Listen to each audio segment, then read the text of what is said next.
Good morning mga paps, mga padyak. Meron na naman tayong isang ibabike check. Ito yung Weapon Spartan na nakajore straight na drivetrain. Ayan.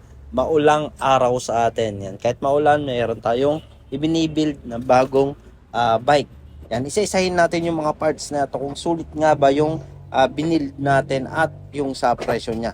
Unahin na natin dito sa frame niya, 29 by 16 Weapon Spartan. Ito yung frame na pwedeng through axle at saka pwedeng quick release. Ito yung kamukha ng GT Avalanche pagdating sa triangle. Ayan, naka 1 by 12 setup to. Yori crankset M5100 na upgraded yung chain ring niya.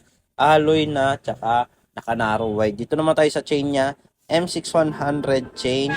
RD niya M6100 na Jore. Sprocket 1051 na Jore din. Dito sa hubs, Shimano rotors. Dito tayo sa gulong neto. Maxxis Icon Fast Rolling Tire 29 Pops Pro 1 Spoke Pops Pro 1 Rim na naka 1 year warranty. Mountain Peak Saddle, Mountain Peak seat post. Yung seat post natin naka dual lock. Tandaan dito sa mga project bike natin naka sealed bearing headset na. Naka Mountain Peak stem, naka Mountain Peak handlebar. Dito naman tayo sa may grip, nylon grip with 2 alloy lock ring. Dito tayo sa brake set niya. Shimano MT200 brake set, Jore M6100 na shifter.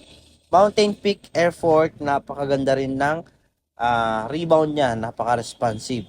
Yan. Manual lockout. All black at dito tayo sa gulong niya. Ganun din, harap likod, Maxxis Icon at Shimano Jore na rotor, napapogi. Sa mga magtatanong magkano nga ba tong build cost nito? 32,800.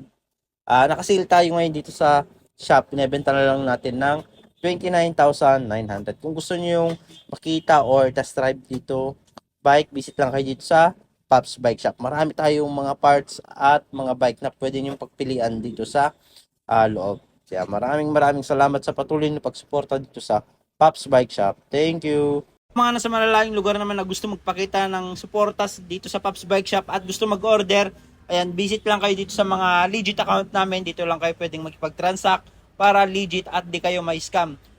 Visit lang kayo sa TikTok, Shopee, Lazada namin. Pops Bike Shop Official. Ayan, ito yung mga legit account namin. Jason Bike Parts, Bikers Need. Thank you mga Pops, mga Padjak. Ayan, dito na kayo makipag-transact at mag-order. Thank you.